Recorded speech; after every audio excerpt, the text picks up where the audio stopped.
Très bien, donc bonjour tout le monde. C'est pour moi un grand honneur et un grand privilège d'ouvrir ce webinaire sur les outils d'évaluation en sciences de la santé dans le contexte actuel qui est le contexte de la pandémie Covid-19. Cette pandémie en fait nous oblige à nous adapter sur tous les plans et il était important aussi qu'on regarde nos méthodes d'évaluation. Comme vous le savez, aujourd'hui l'enseignement se fait exclusivement à distance. Et bien sûr que les méthodes d'évaluation doivent aussi prendre en compte donc, nos contraintes aujourd'hui dans le cadre du Covid-19. Mais au-delà du Covid-19, moi je crois que nous tous, en tant qu'enseignants de l'université, des universités au Maroc et à l'étranger, nous sommes tous tenus de maîtriser, de connaître les outils d'évaluation d'une manière générale et en particulier donc la docimologie. Alors aujourd'hui, je voudrais féliciter et remercier le professeur Ouazzani d'abord d'avoir pris l'initiative et aussi d'avoir accepté d'animer ce webinaire. Alors pour les collègues qui ne connaissent pas très bien le professeur Ouazzani, c'est une experte au niveau international sur le plan de la pédagogie. Elle a dirigé la faculté de médecine dentaire relevant de l'université Hassan II pendant une dizaine d'années en tant que doyen de cette faculté. Elle a été vice-présidente de l'université Hassan II de Casablanca. Elle est experte reconnue sur le plan international au niveau des différentes organisations internationales, notamment la CID-CDF de l'Organisation en médecine dentaire, entre autres. Voilà, donc merci encore, professeur Ouazzani, et nous serons très attentifs à votre conférence. Merci encore à tous et profitez, chers amis, de cette conférence. Voilà, merci. Merci, Monsieur le Président. Merci pour ces mots élogieux à mon égard. Pour ma part, je voudrais remercier l'ensemble de mes collègues enseignants et mes collègues doyens qui se sont connectés pour partager avec moi ce webinaire relatif aux outils d'évaluation en sciences de la santé dans le contexte du Covid-19. Et effectivement, ce contexte sanitaire nous a interpellés à plusieurs titres et nous étions obligés de revoir un petit peu toute la stratégie d'enseignement que nous avions l'habitude de réaliser, particulièrement nos différents cours en présentiel. Et donc, nous avons dû assurer la continuité pédagogique en un temps record, de manière à pouvoir prodiguer nos enseignements en ligne. Et je voudrais en profiter pour féliciter l'ensemble des enseignants qui se sont engagés pour justement pouvoir prodiguer cet enseignement en ligne dans les meilleures conditions pour nos étudiants. Aujourd'hui, nous sommes à la veille de l'organisation de nos examens et nous nous sommes posé un certain nombre de questions. Comment allons-nous évaluer nos étudiants dans le cadre d'un contexte sanitaire sécurisé? Et donc, nous avions voulu éviter la circulation de papier entre nos étudiants, entre les examinateurs, entre les services administratifs. Et il semblerait que dans le contexte actuel, nous préconisons des outils d'évaluation informatisés, automatisés. Et donc, c'est l'objectif de ce webinaire et que nous allons essayer de développer ensemble. Je suis à l'écoute de vos questions et donc permettez-moi de démarrer la présentation. Donc, quels outils d'évaluation en sciences de la santé? Mais je pense qu'avant d'entamer le sujet proprement dit, il faut définir qu'est-ce qu'on entend d'abord par le terme évaluation. En fait, quand on veut évaluer, c'est que nous souhaitons porter un jugement de valeur à partir d'une mesure dans le but de prendre une décision. Donc, nous souhaitons évaluer pour décider de l'échec, de la réussite de l'étudiant, et donc, nous devons savoir justement comment nous pourrions mener cette évaluation. Et donc, il en découle qu'un certain nombre de questions pragmatiques se posent à nous. Pourquoi évaluer? Quoi évaluer? Et qui évaluer? Et surtout, comment le réaliser? Et donc, nous allons essayer de répondre à l'ensemble de ces questions lors de notre présentation. Alors, on évalue pour plusieurs raisons. D'abord, pour améliorer la qualité de l'apprentissage chez nos étudiants. Pourquoi? Parce que l'étudiant, s'il ne sait pas qu'il a une évaluation, qu'il a un contrôle juste après, je ne pense pas qu'il va être suffisamment motivé pour justement améliorer son apprentissage. Mais on évalue également pour contrôler notre enseignement, parce que l'étudiant doit contrôler si les compétences sont acquises ou si elles n'ont pas été acquises. On doit également évaluer notre enseignement en tant que structure, en tant qu'établissement. Donc, c'est ce qu'on appelle l'évaluation de l'institution. Cette institution prodigue-t-elle un enseignement efficace? Et donc, il y a un ensemble d'indicateurs qui nous permettent également d'évaluer le volet institutionnel, la qualité de nos institutions. Et en fait, comme l'a dit Gilbert, pour améliorer les conditions d'apprentissage, c'est ce qui sera évalué et la manière de le faire qui va déterminer ce que l'étudiant apprend et sa manière d'apprendre. Donc, l'étudiant s'accommode, il s'adapte. Si on lui dit, vous allez être évalué selon cette modalité, ben, l'étudiant, il va apprendre en fonction de la modalité d'évaluation qu'on lui a assignée. Et comme le disait Feu Harouchi, l'évaluation sert à contrôler le produit de l'apprentissage. C'est important. D'ailleurs, comme c'est bien dit, il est du devoir des enseignants et des établissements de veiller à protéger la société contre les dangers potentiels que peuvent représenter les diplômés. Donc, combien il est important de contrôler le produit d'apprentissage, c'est-à-dire nos lauréats. Quand ils vont être sur le marché professionnel, il faut que l'établissement, quand il délivre une certification, un diplôme, qu'il soit sûr que les compétences nécessaires à la réalisation de ces tâches sont acquises. Et donc, il y a un certain nombre de moyens pour évaluer tout cela. Et en plus, comme le dit Kochran, il faut également contrôler l'efficacité de l'enseignement et donc se dire toujours qu'un enseignement doit toujours être présumé inefficace jusqu'à preuve du contraire, jusqu'à ce que l'on voit la capacité, les compétences de nos lauréats au niveau des marchés professionnels et se rendre compte qu'ils ont vraiment la compétence exigée. Et donc là, je voudrais répondre également à la question d'évaluation. Pourquoi est-ce qu'on évalue? Parce qu'on peut très bien prodiguer des enseignements, mais on ne pourra jamais se rendre compte si notre enseignement atteint ses objectifs ou pas. Mais dans un premier temps, je pense que ça incite d'abord l'étudiant à apprendre et donc c'est une grande source de motivation chez nos étudiants. Quand on se dit, ben, j'ai un examen dans 2 mois, ben, je me fixe un objectif et j'adapte mon apprentissage en fonction d'abord de ce qui m'est demandé pendant cet examen et puis au fur et à mesure que la date butoir se rapproche, je m'organise justement pour que mon apprentissage soit au point et que je puisse passer avec succès mon épreuve d'examen. Et puis surtout, ça enseigne l'apprenant sur son niveau de maîtrise. Donc, il a un feedback, il a un retour. Est-ce que j'ai bien retenu? Est-ce que le message est bien passé? Est-ce que je l'ai bien assimilé? Donc, il se pose lui-même des questions et c'est important de se poser les bonnes questions, de voir là où on a des lacunes pour pouvoir avancer en tant qu'apprenant, c'est-à-dire en tant qu'étudiant. Et puis, ça sélectionne les apprenants, c'est-à-dire une fois qu'on a mené notre évaluation, on se dit, eh bien voilà, le 1 tiers, ils sont excellents, le 2e tiers, ils sont moins bons, le 3e tiers, bon, il faut faire quelque chose, il faut les rattraper, il faut mettre en place les mesures correctives, et il faut les accompagner.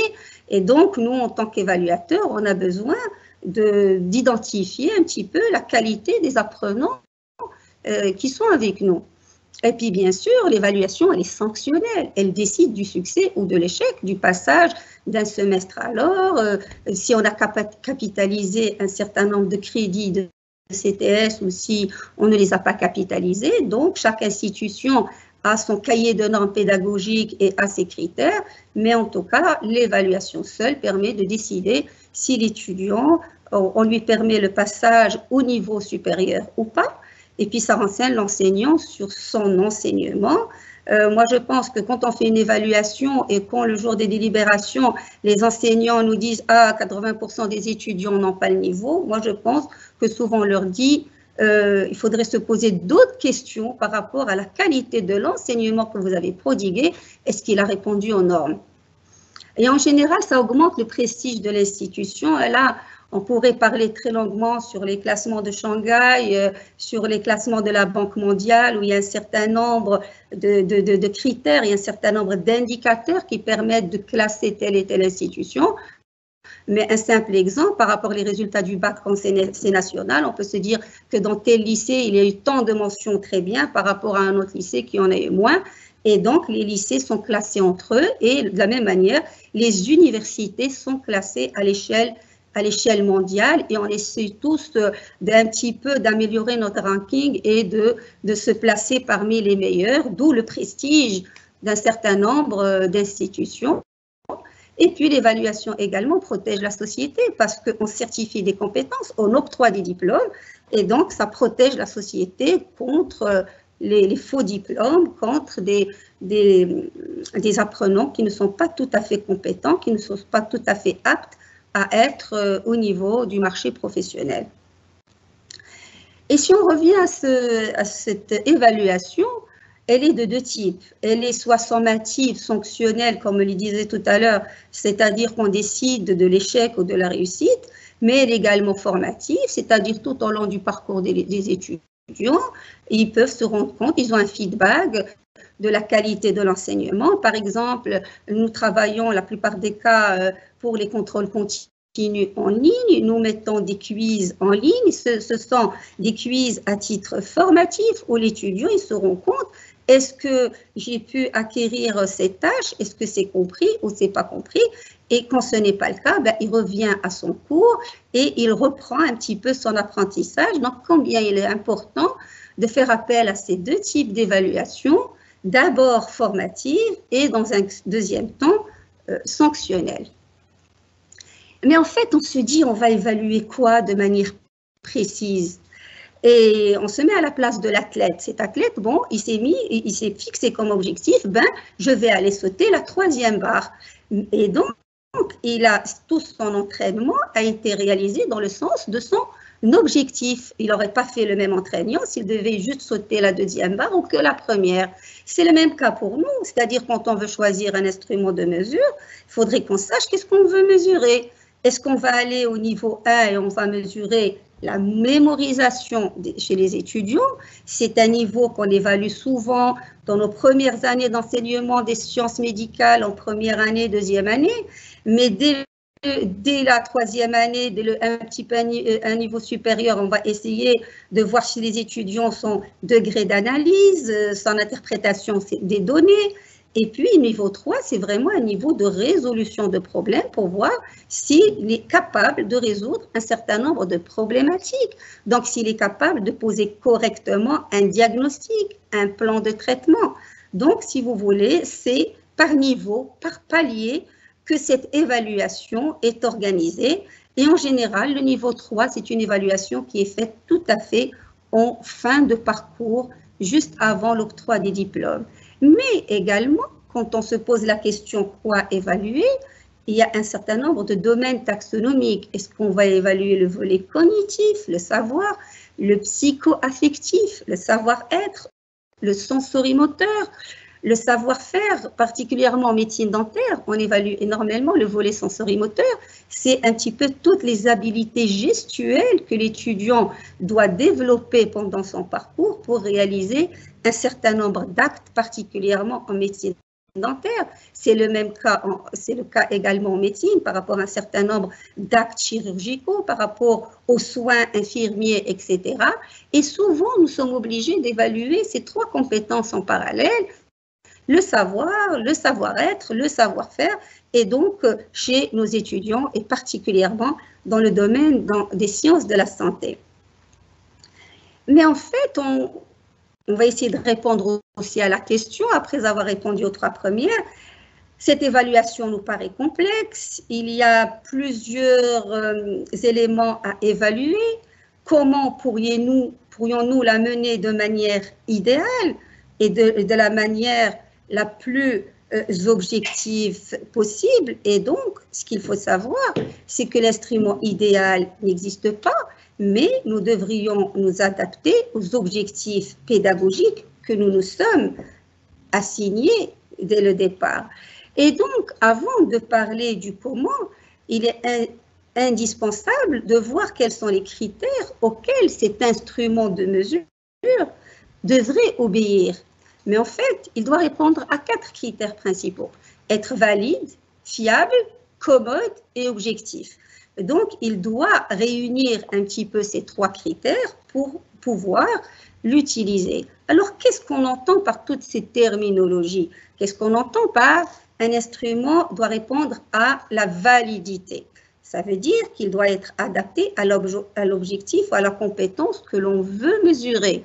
Mais en fait, c'est le degré de précision avec lequel une épreuve mesure vraiment ce qu'elle est faite pour mesurer et rien d'autre. C'est-à-dire qu'on va se fixer un objectif et on va dire l'étudiant à la fin doit être capable de diagnostiquer ce qu'est une carie dentaire.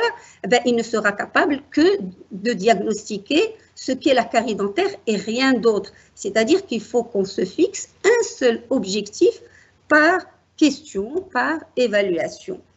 Mais cet instrument de mesure doit être fiable, c'est-à-dire la constance avec laquelle un instrument va mesurer une variable donnée. Ça doit être constant dans le temps, que ce soit à T0 ou à un temps plus avancé.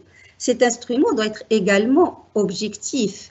Alors cette objectivité, c'est ce qui est particulièrement recherché dans nos instruments de mesure d'évaluation, mais en fait, c'est le degré de concordance entre les jugements portés par des examinateurs différents et compétents sur ce qui constitue une bonne réponse.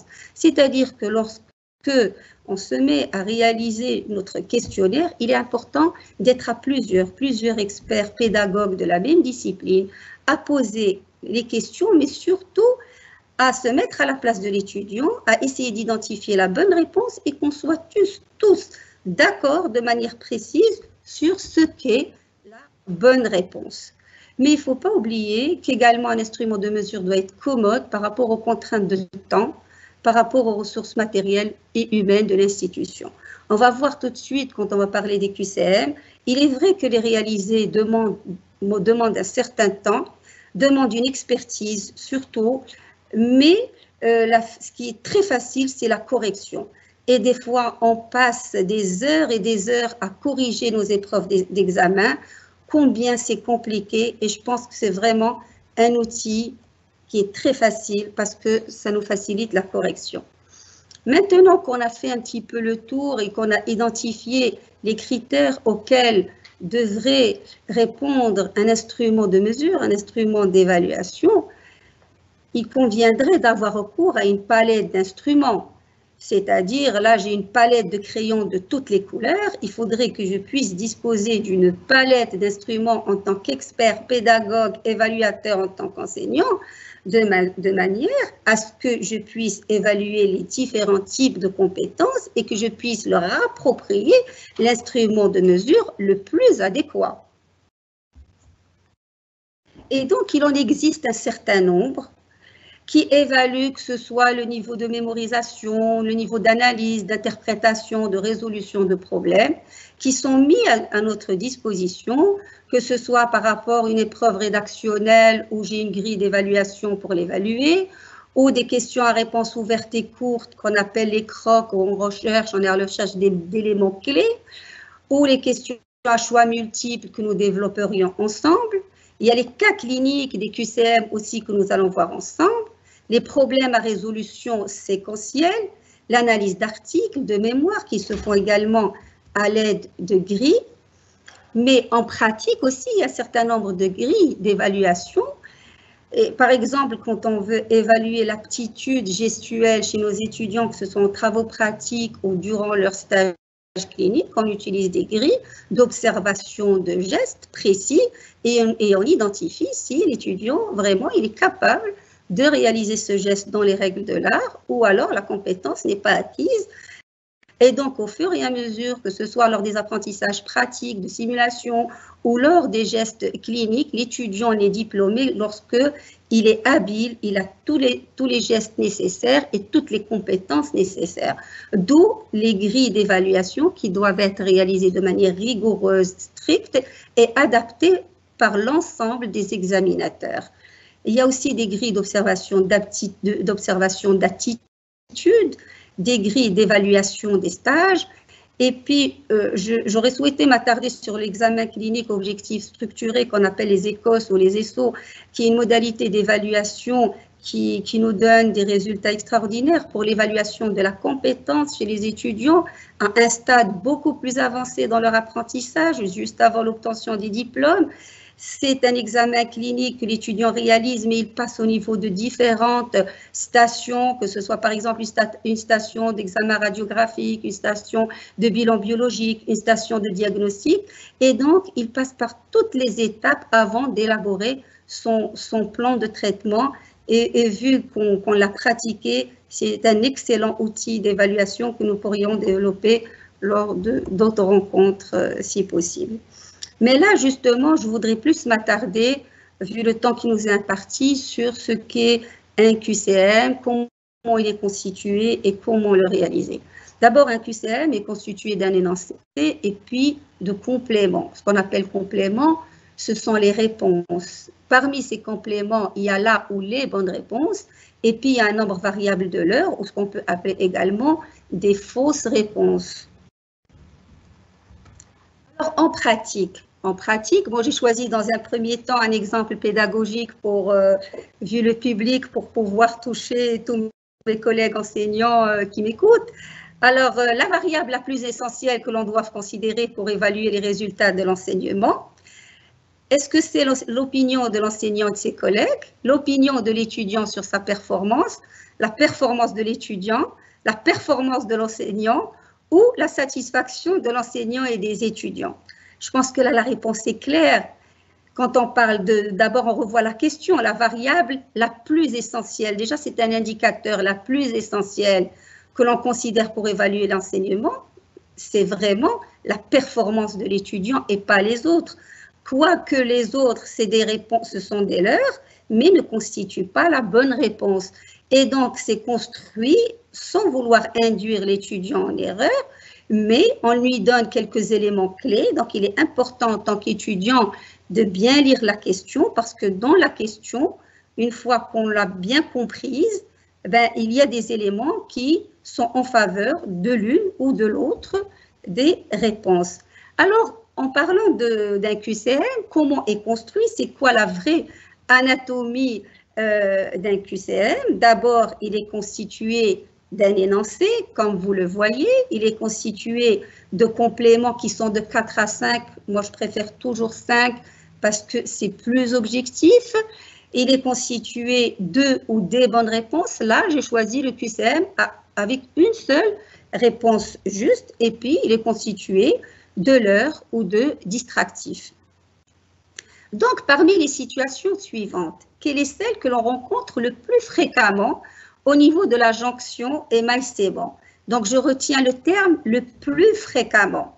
Donc, le plus fréquemment, c'est la première réponse, c'est le sément qui recouvre l'émail. Mais cette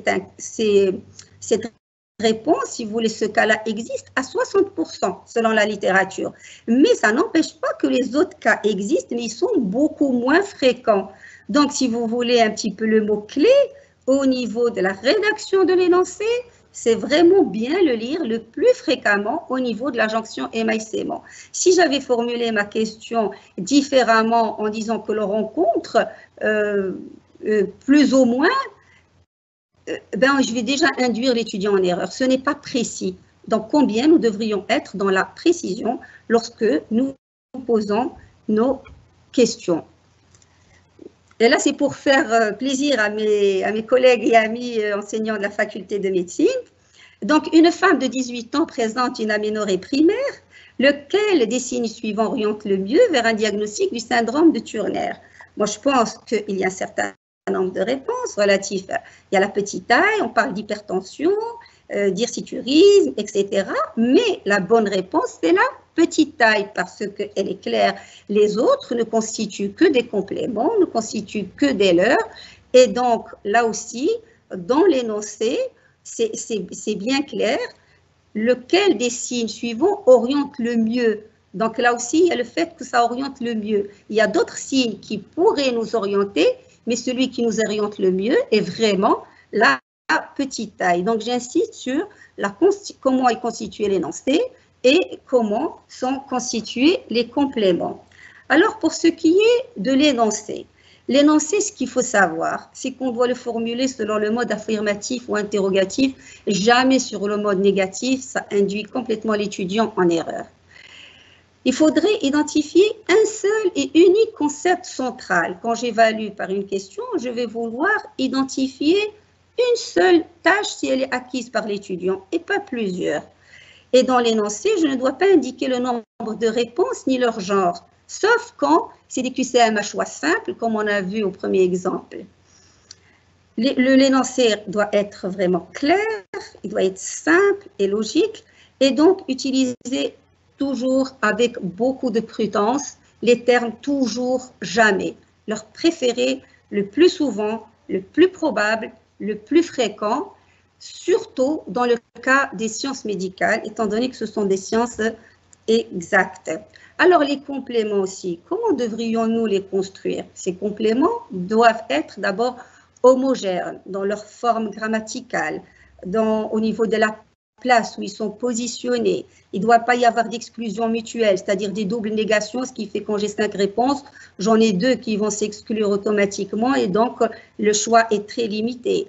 Il faut qu'ils soient interdépendants les uns des autres. Il ne faut pas que, au niveau de justement les réponses, qu'on reprenne au niveau de la bonne réponse de l'énoncé. Et le nombre doit être de 4 ou de 5, comme je vous l'ai dit tout à l'heure, si sont 5, c'est encore mieux.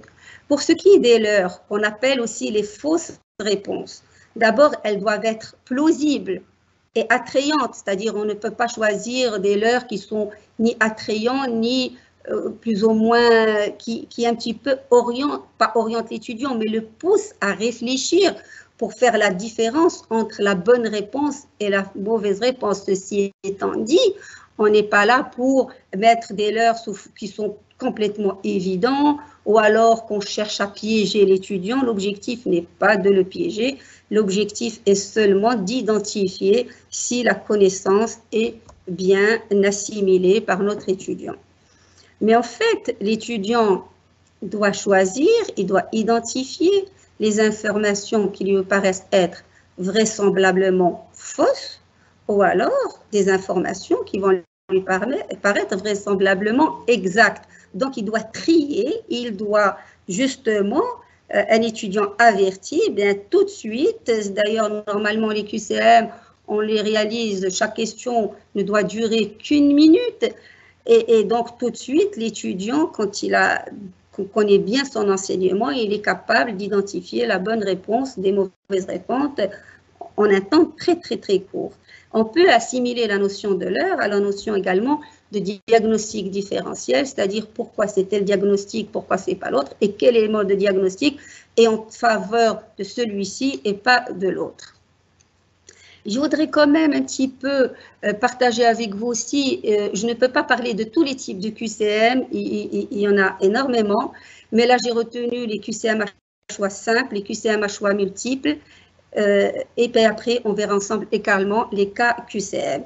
Alors, dès qu'on choisit de poser un QCM, il ne faut pas oublier de mettre la vignette, c'est-à-dire de préciser à l'étudiant si c'est une seule réponse, s'il y a plusieurs réponses, et de lui dire de cocher là où les cases correspondantes à là où les bonnes réponses. Là, c'est très important lorsqu'on rédige notre épreuve.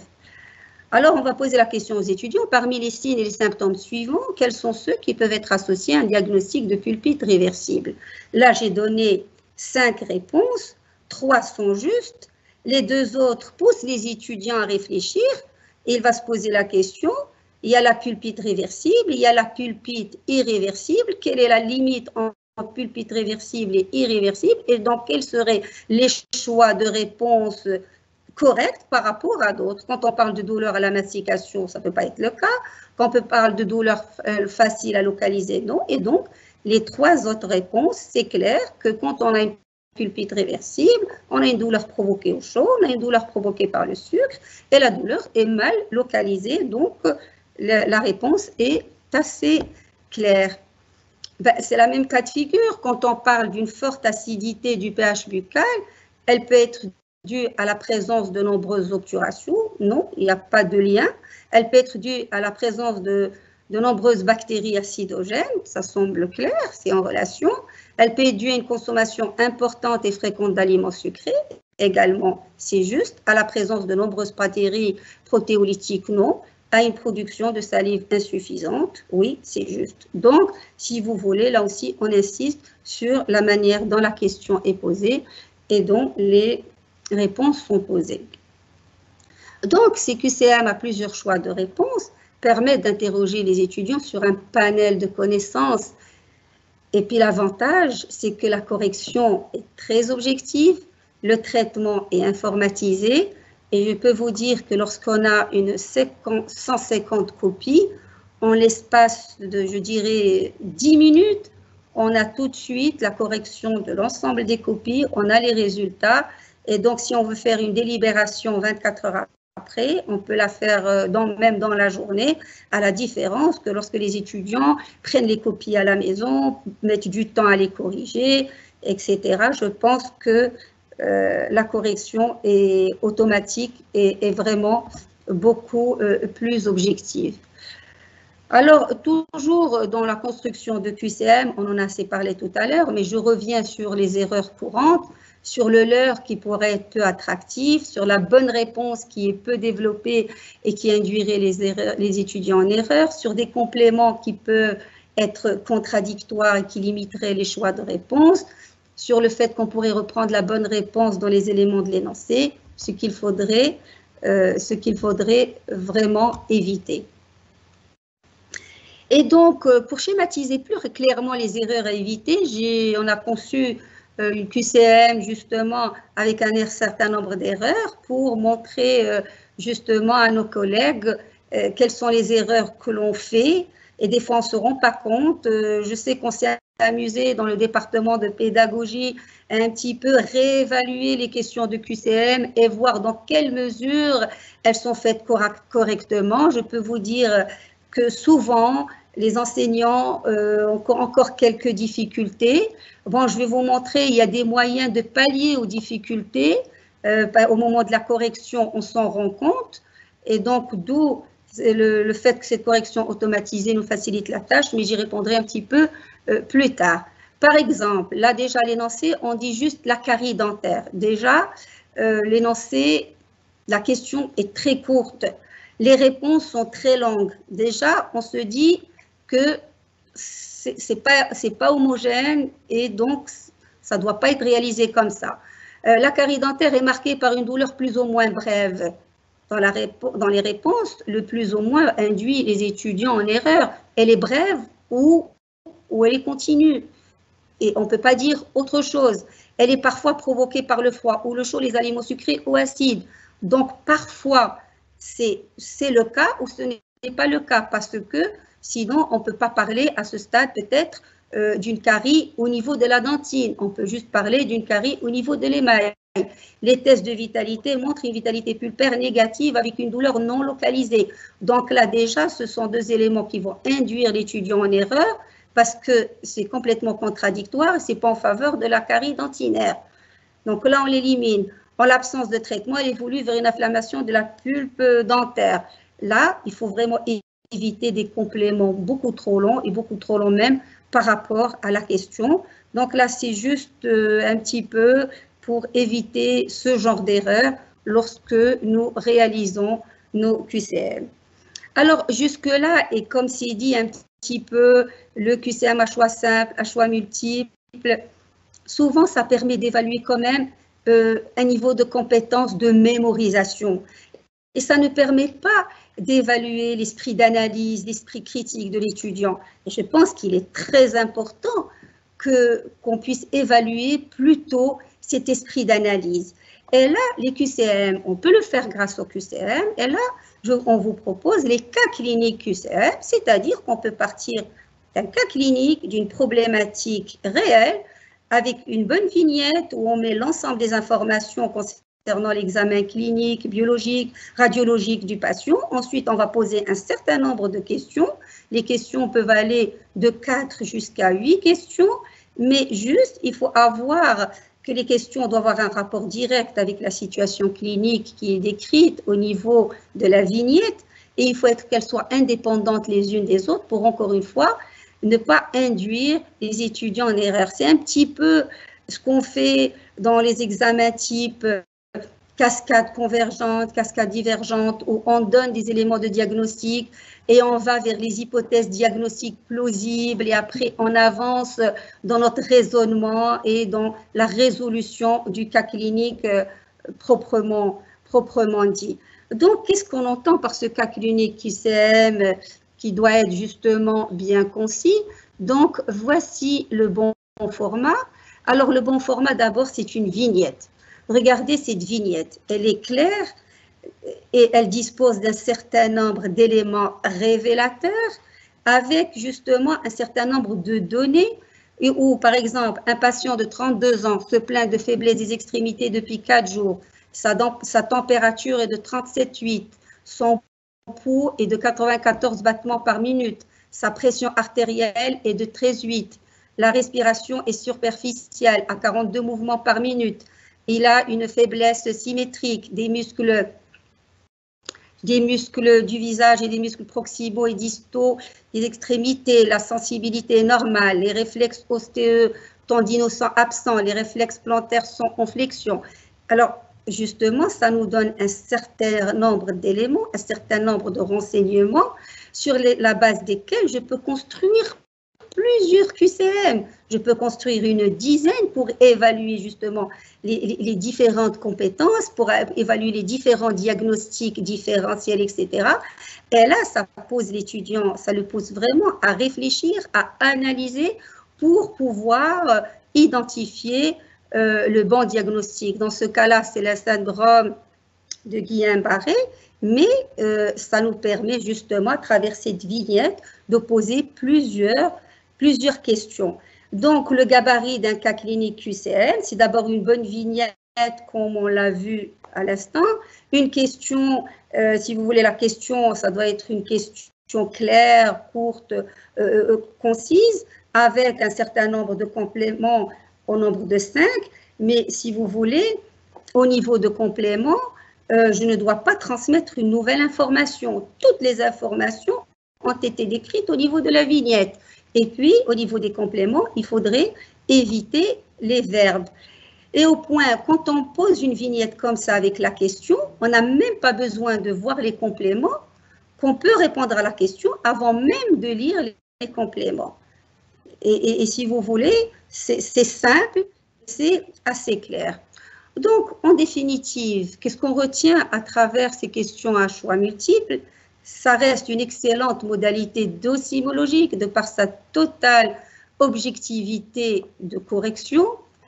Ça peut explorer différentes capacités, que ce soit la mémorisation, la compréhension, l'interprétation des données, la synthèse et la résolution de problèmes. Quand on dit que les QCM ne permettent d'évaluer que le niveau 1, non, c'est faux. Les QCM, quand ils sont bien réalisés, particulièrement les cas QCM, peuvent évaluer un niveau beaucoup plus élaboré de synthèse et de résolution de problèmes. Ce qu'il faut retenir, c'est que toujours quand on construit nos QCM, ils doivent être précis et brefs. Mais une fois qu'on a construit notre QCM, on a ce qu'on appelle une checklist qui nous permet de nous renseigner et on peut passer question par question pour se rendre compte si notre QCM a été, il répond aux critères, il répond aux normes, et donc on ne s'est pas trompé, que ce soit dans la formulation de la question, c'est-à-dire on va vérifier, est-ce que tous les mots nécessaires à la compréhension du problème, est-ce que je les ai inclus dans ma question, est-ce que tous les mots inutiles, je les ai supprimés, est-ce que l'idée maîtresse, elle est clairement exprimée, Est-ce que la question respecte les règles grammaticales de ponctuation et de présentation de la variété à laquelle elle appartient? Donc, la formulation est très importante lorsqu'on rédige nos QCM. Est-ce qu'on a éliminé toute possibilité d'induire nos étudiants en erreur? Bien sûr, ce n'est pas du tout notre objectif. Est-ce qu'on a éliminé tout ce qui est double négation? Par rapport à l'énoncé, est-ce que l'énoncé est clair? Est-ce qu'il est précis? Est-ce qu'il est complet? Est-ce qu'on a éliminé tout indice qui suggère la bonne réponse? Est-ce qu'on a éliminé toute locution négative de type ne pas? Et la formulation des compléments aussi, ils doivent être homogènes quant à leur forme et leur contenu. Ils doivent représenter des réponses logiques et puis plausibles, c'est-à-dire logiques. Les leurs, ils doivent être rigoureusement inexacts. Ça ne doit pas être de l'à peu près. C'est juste, c'est faux. C'est pas à peu près juste ou à peu près faux. Est-ce qu'on a éliminé toute ambiguïté sur la justesse de la bonne réponse? Est-ce que la bonne réponse est bien située, elle est bien disposée, qu'elle est disposée de façon aléatoire parmi l'ensemble des réponses? Et puis là, j'en viens à l'histoire de la pondération, c'est-à-dire au moment de l'évaluation, à la fin, quand je veux donner une note, comment je vais pondérer l'ensemble des notes. Alors, en général, en 1 heure, on pose 50 QCM à peu près, 1 minute à 1 minute et quelques par QCM. Alors, quand je veux noter, je peux noter ce qu'on appelle du tout ou rien. C'est-à-dire quand soit j'ai là ou les réponses justes, donc je donne le maximum de points, soit je donne 0, donc c'est du tout ou rien. Mais en général, on a une pondération qui est différente, c'est-à-dire qu'on va noter plutôt par fausse réponse. Si j'ai par exemple une QCM avec 3 réponses justes, justement, si j'ai une fausse réponse, l'étudiant, s'il est noté sur une échelle de 5, il a 3 sur 5. Si j'ai 2 fausses réponses, il a 1 sur 5. Et puis si j'ai 3 fausses réponses, ben, il a 0 sur 5. Donc je vais parler plutôt des fausses réponses et c'est comme ça qu'on évalue en général nos QCM. Il y a des échelles de mesure avec des points positifs ou négatifs. Bon, ça dépend du niveau d'évaluation pour passer au point négatif. Et puis, il y a la barre de passage, c'est-à-dire qu'on va l'identifier de manière collégiale et elle va être variable selon, justement, selon le type d'épreuve. Alors, quand on analyse les réponses, en fait, on va calculer le score de chaque étudiant. On va voir, bon, tel étudiant, il a eu 15 sur 20, l'autre, il a eu 10, mais surtout, on va classer par ordre de mérite. Et là, c'est très important pour notre évaluation parce que tout de suite, on voit le nombre d'étudiants d'abord qui ont eu la moyenne, qui pour nous ont réussi leur épreuve. Et donc, en général, par exemple, je vais avoir 30% d'excellents, 30 moyens et 30% qui sont dans la barre où la compétence n'est pas acquise. Et je peux vous dire que lorsque j'analyse un petit peu les réponses, et on le fait souvent, on analyse les réponses, des fois j'ai des réponses de QCM où 100% des étudiants ont répondu faux. Ça veut dire que la question a été mal posée dès le départ. Et en tant que correcteur averti, quand on a un taux de 100%, sachant qu'en une promotion, on a toujours des étudiants brillants parmi eux, ils ne peuvent pas tous être passés à côté de la bonne réponse. Moi, je vous suggère d'éliminer, quand il s'agit de 100%, même jusqu'à 98% d'étudiants qui n'ont pas répondu juste à cette question, il va falloir l'éliminer parce que j'estime que c'est l'évaluateur qui s'est trompé. Et on admet que nous-mêmes, en tant qu'évaluateurs, en tant qu'enseignants, ben, des fois on fait des erreurs malgré toutes les précautions qu'on a prises par rapport au fait qu'on a revu les questions par la checklist, qu'on a fait corriger par un autre évaluateur examinateur. C'est pour ça que je vous disais tout à l'heure que la conception de QCM est une conception qui doit se faire dans le cadre d'un département, qu'elle est collégiale, et vraiment, il faut la réaliser avec beaucoup de sérieux et beaucoup de rigueur, parce que ça décide du passage ou pas de l'étudiant, de son niveau. Donc, combien il est important de bien rédiger nos QCM. Et donc, comme je le disais, on identifie les groupes forts, les groupes faibles. On calcule l'indice de difficulté d'une question.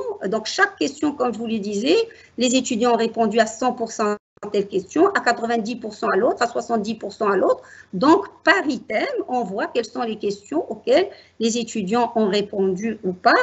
Et souvent, on revient vers l'enseignant dans le cadre d'une commission pédagogique. On lui pose les questions, il y a eu beaucoup de difficultés dans les réponses, pourquoi?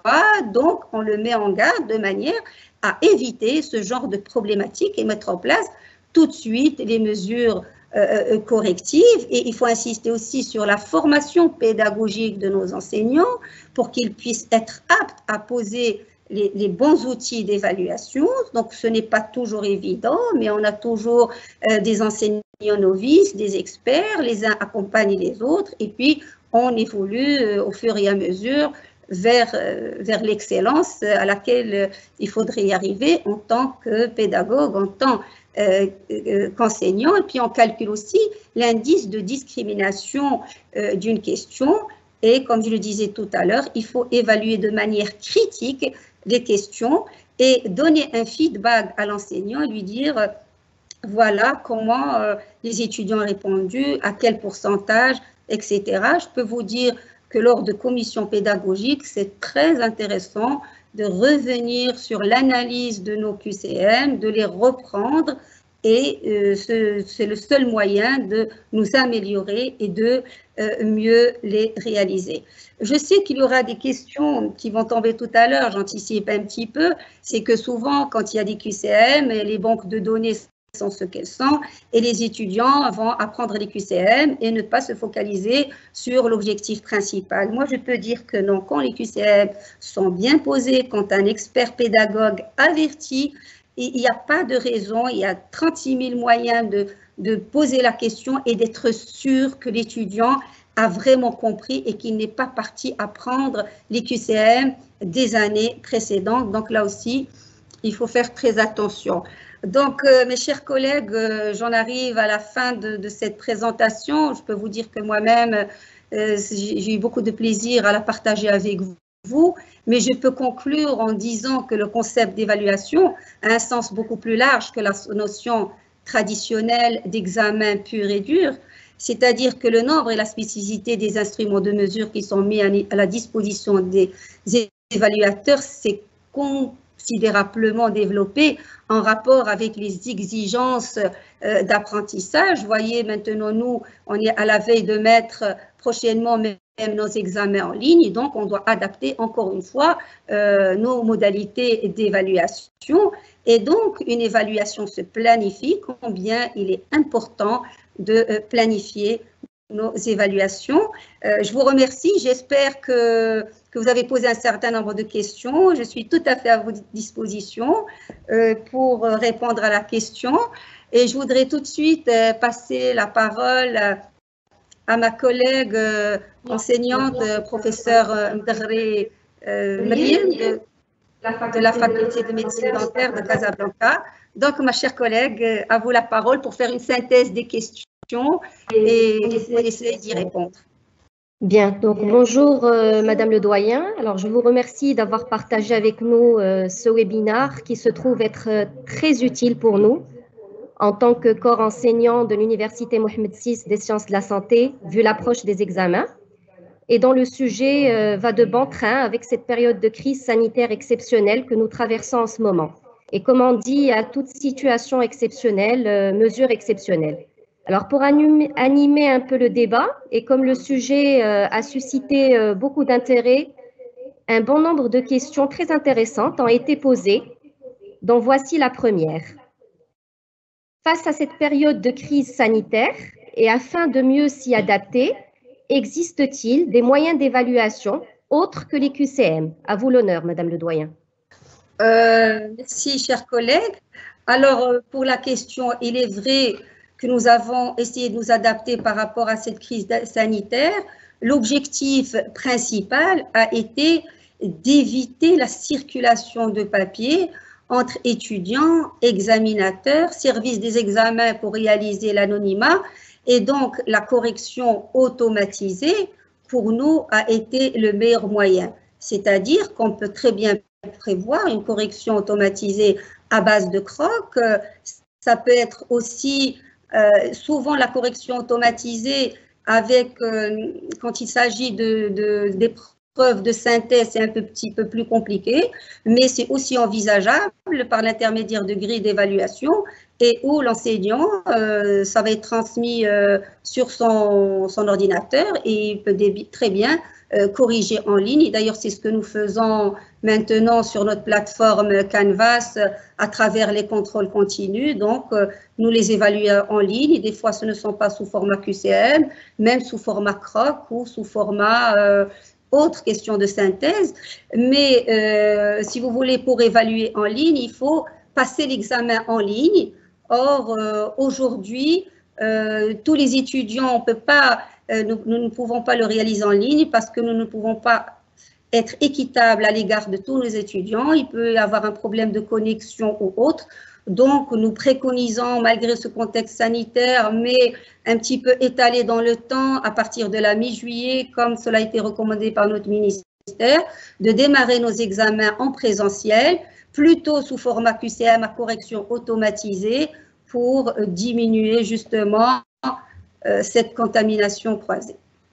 Alors, la deuxième question, l'évaluation par QCM nous permet-elle de mesurer tous les niveaux taxonomiques des objectifs éducationnels, même les plus élevés?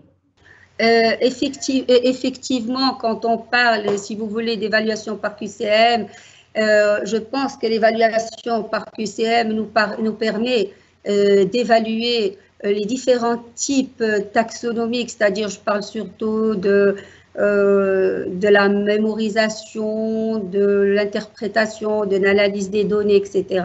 Vous avez bien vu que ce soit le QCM et surtout les cas QCM. En pratique dentaire et en pratique médicale, je sais que souvent, à partir du niveau 3e année, on pose des cas cliniques et les cas QCM s'avèrent une excellente modalité. Maintenant, je vous dis, en fin de parcours, personnellement, je préfère l'évaluation de la compétence par l'examen séquentiel objectif, mais ça peut être évalué également sous forme de cas QCM un petit peu plus élaboré par rapport à ce qu'on recherche comme objectif. Alors, la troisième question qui a été posée est quelle est la valeur ajoutée des QCM par rapport aux autres outils d'évaluation? Alors, je pense que ce que l'on recherche particulièrement au niveau de... Ce qu'on le recherche particulièrement, c'est l'objectivité de l'outil d'évaluation. Il s'avère que les QCM, par rapport à l'objectivité, sont très objectifs. À partir du moment où la question est claire et précise, les compléments, si vous voulez les réponses, il n'y a pas, on n'induit pas l'étudiant en erreur, et surtout le fait que la correction soit informatisée. Moi, je pense que même quand on est évaluateur, et Dieu sait combien tous nous avons évalué nos étudiants, qu'on a corrigé les copies, ben, ce n'est pas toujours fiable. Parfois, même si on a des mots-clés, on a autre. Des fois, juste quand on est un peu plus fatigué, les premières copies où on est à l'aise, bon, peut-être qu'on va donner un point de plus par rapport aux dernières copies, où on commence à être fatigué, on a déjà vu 100 copies. Je ne pense pas qu'on soit objectif à 100% face à nos copies d'examen. Alors, une autre question concernant la fiabilité des QCM. Donc, comment s'assurer de la fiabilité et de la validité des QCM? Alors, justement, ce qui est très important, c'est que pour réaliser les QCM, d'ailleurs, comme on l'a dit, il est très important que ce soit une validation collégiale, c'est-à-dire entre enseignants, dans le cadre d'un département, réaliser ces QCM et les valider ensemble. Déjà, et souvent, une fois qu'on les a réalisés, on les réalise comme si on se mettait à la place de l'étudiant en nous disant alors, Est-ce que c'est la bonne réponse? Est-ce que ça ne va pas m'induire en erreur? Et là, il faut reprendre la checklist dont j'ai parlé tout à l'heure, item par item, et voir si vraiment je n'ai rien oublié et que tous les critères d'objectivité, de fiabilité, etc. sont réunis dans ma rédaction, dans ma question et dans mes réponses. Alors, une autre question concernant le niveau de difficulté du QCM. Donc, cette question dit, pour augmenter le niveau de difficulté d'un QCM, pouvons-nous agir, par exemple, au niveau de la formulation de l'énoncé en l'enrichissant avec un maximum d'informations ou bien, par exemple, en rédigeant des réponses très rapprochées? Alors, moi, je pense que le cas QCM dont on a parlé tout à l'heure était assez clair et parlant, parce que dans la vignette, on a mis beaucoup d'informations et ces informations sont claires et précises, suite auxquelles il y avait beaucoup de possibilités de poser des questions. Et donc, si vous voulez, et donc l'étudiant, il ne va pas être induit en erreur et il va répondre à l'ensemble des questions qui sont en lien avec la première vignette. Alors, une autre question qui dit, est-ce qu'on pourrait mettre dans la vignette clinique des schémas au lieu d'un énoncé? Et si oui, quelles sont les normes qu'il faudra respecter pour ce schéma? Je pense que c'est une question pertinente. Moi, je pense que dans la vignette, on peut mettre ce qu'on veut. On peut mettre, je sais pas, une radiographie. On peut mettre un schéma dentaire, on peut mettre tout ce qu'on veut. Je pense qu'il n'y a pas de normes. On peut mettre tous les schémas qu'on veut au niveau d'une vignette. Il n'y a pas de règles, il n'y a pas de souci. Pourvu que le schéma, c'est-à-dire par exemple, nous au niveau bucco-dentaire, il ne faut pas être, par exemple, on va parler de la première molaire de la 26, on va se focaliser que sur la 26 au niveau du schéma. Ce n'est pas la peine de donner le reste de l'arcade dentaire qui va peut-être induire l'étudiant en erreur. Donc, c'est juste que le schéma lui aussi soit précis par rapport à la variable que l'on souhaite mesurer à travers cette vignette. Alors, la question dit, est-ce que vous avez parlé de deux types de systèmes de notation concernant l'évaluation par QCM? Quel est le barème, à votre avis, le plus approprié? Alors, je ne vous dis pas le barème le plus approprié. Moi, je pense que le barème est en fonction du niveau des étudiants aussi. Parce que le barème qui est celui du tout ou rien, c'est-à-dire même quand on a 5 réponses et qu'il y a 3 réponses de juste sur les 5, c'est-à-dire une réponse fausse, donc ça élimine toute la question. Donc il est vraiment sanctionnel. Moi je pense que c'est un barème qu'on devrait mettre en place à partir des niveaux supérieurs de l'enseignement. Pour le barème que particulièrement nous utilisons au sein de notre université, c'est ce qu'on appelle un petit peu 5-3-1, c'est-à-dire une réponse fausse, on donne 3 points sur 5, 2 réponses fausses, on donne 1 point sur 5, et puis 3 réponses fausses, ça élimine complètement la question. Alors, j'ai ici une question concernant la fraude en examen, concernant les questions QCM. Alors, quelles sont les mesures nécessaires pour mieux maîtriser la fraude? Alors, vous savez que c'est vrai que les étudiants, c'est vrai que des fois, ils sont experts dans la fraude, mais nous aussi, nous sommes des enseignants avertis, et particulièrement au niveau des QCM, il y a plusieurs moyens pour nous de l'éviter. C'est-à-dire que, par exemple, j'ai 100 étudiants dans ma classe, je ne vais pas donner le même ordre de questions pour les 100 étudiants. Et puis, je peux jouer sur l'ordre des questions et je peux jouer sur l'ordre des réponses, et qui sont un petit peu aléatoires, c'est-à-dire les 100 étudiants présents, la question 1 et la question 10 chez l'autre, et la bonne réponse qui est la bonne réponse B chez l'un et la réponse D chez l'autre. Donc, ils auront beau vouloir communiquer et tricher, je pense que s'il n'a pas réfléchi, il ne pourra pas. Et je sais que les étudiants préfèrent les QCM parce que pour eux, ils peuvent plus facilement communiquer entre eux, mais je pense qu'ils y arriveront pas toujours. Alors, j'ai ici une question concernant la correction automatisée. Est-ce que le système de correction informatisé est infaillible? Et qu'en est-il face à des ratures ou l'utilisation de blanco ou autres par les étudiants? Est-ce qu'ils ne subiraient pas une injustice de correction? Alors voilà, nous avons remédié à cette question parce que nous avons été confrontés à ces difficultés. C'est pour cela, dans les cases de réponse des étudiants, nous leur donnons 2 cases. C'est-à-dire, s'il fait des ratures sur la première case, sur la première ligne, il peut se rattraper au niveau de la 2e ligne.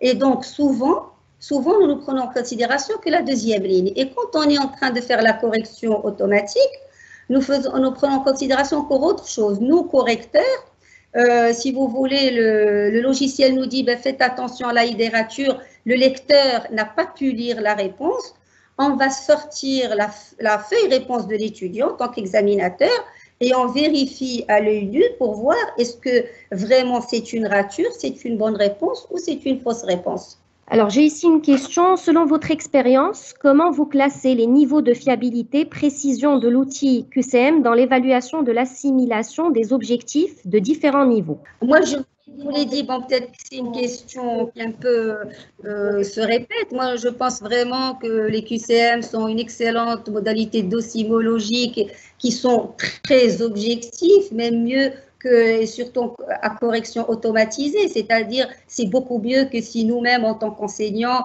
on a 36 000 copies à corriger et des fois l'effet fatigue fait qu'on manque d'objectivité. Et c'est vrai qu'on est plus sujetti à l'erreur en tant qu'évaluateur, enseignant, quand on a face à nous des copies, que lorsque c'est une correction automatisée, donc le risque d'erreur est moindre. Et que des fois, il y a des étudiants qui demandent une recorrection de copie et on ne nous sent pas infaillible, ben, ça arrive à 2 ou 3% que l'étudiant s'est trompé dans le barème ou alors il n'a pas vu une réponse ou un mot-clé lui a échappé. Et je pense vraiment que cette correction automatisée est beaucoup plus fiable que lorsqu'on corrige nous-mêmes en tant qu'enseignants. Alors, quelle est la durée moyenne de réalisation du nombre de QCM pour 1 heure d'évaluation? Alors, en général, on sait des QCM à choix simple ou à choix multiple, on donne 50 QCM par heure. Mais tout dépend de la difficulté de l'épreuve. Ce n'est pas une norme. On peut s'adapter entre 30 et 50 selon la difficulté de l'épreuve et selon le niveau. Plus on est dans des niveaux avancés, plus l'étudiant doit être beaucoup plus réactif et donc répondre en un temps beaucoup plus court qu'un étudiant en première ou en 2e année par rapport à un 5e ou 6e année. Alors, ne pensez-vous pas qu'il faille mener par voie de questionnaire anonyme le ressenti des étudiants et leur difficulté à comprendre certains énoncés? Moi, je pense que c'est une question très pertinente et les meilleurs évaluateurs qui existent, ce sont nos étudiants qui nous évaluent, que ce soit par rapport un petit peu aux épreuves d'examen que nous leur prodiguons et aussi par rapport à l'enseignement aussi réalisé. Et nous réalisons justement systématiquement des enquêtes de satisfaction auprès de nos étudiants pour qu'ils nous évaluent. Est-ce que le message est bien passé? Est-ce qu'ils sont satisfaits de la formation, etc. Et je pense que c'est un indicateur de taille relatif à la satisfaction de nos étudiants. Et justement, au niveau de l'université, dans le cadre du centre de l'innovation de l'université, nous prodiguons de manière régulière des enquêtes de satisfaction auprès de nos étudiants pour nous rendre compte souvent pas que de la qualité de nos évaluations, de nos enseignements, mais la qualité de leur vécu au sein de l'établissement, de la relation avec l'administration. Et puis souvent, les étudiants nous révèlent un certain nombre de choses qui nous permettent de nous remettre en question, de mettre en place des mesures correctives. Et je pense qu'il est très important dans toute institution, justement, de pouvoir être évalué. Et le meilleur évaluateur, ben, c'est notre clientèle principale, ce sont nos étudiants. Donc, on vous remercie, Madame Ouazani, pour toutes ces précisions. Donc, le débat est assez riche. Donc, j'espère vous retrouver dans un autre webinaire concernant un autre outil d'évaluation. En tout cas, pour ma part, je voudrais remercier particulièrement mes chers collègues enseignants, mes chers collègues doyens, Monsieur le Président d'Université Mohamed VI des sciences de la santé pour le partage. Et j'espère que ce webinaire est productif. J'espère aussi pouvoir rencontrer les enseignants en présentiel pour partager de visu. Et je crois qu'il y aura d'autres occasions, Inch'Allah. Je voudrais également conclure en vous souhaitant une excellente fin de Ramadan et en vous souhaitant également et au plaisir de vous revoir toutes et tous, chers collègues, en espérant justement que ce contexte sanitaire se tasse au plus vite, Inch'Allah. Donc, je vous remercie et au plaisir de vous retrouver prochainement.